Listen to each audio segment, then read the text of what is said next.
Do you need to extend the supply cable between a driver and an LED appliance? In this video, I will demonstrate our figure of 8 LED cable to help you make your task that little bit easier.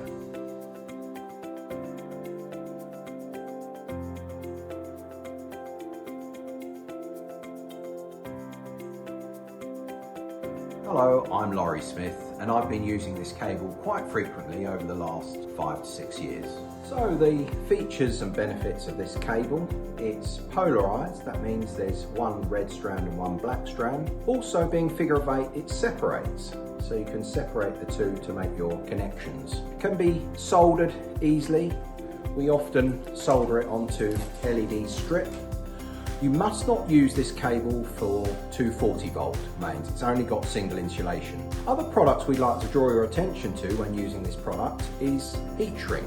You can do a soldered joint and then slide your heat shrink over the terminal and cover your solder joint, and then over the two lengths over to a piece of wider heat shrink to go over your LED strip. If this cable is right for your job, you can go ahead and purchase it. We sell it by the metre or in drums of 100 metres. If this isn't the right cable, please get in touch with us on 01462 731 173, and thanks for watching.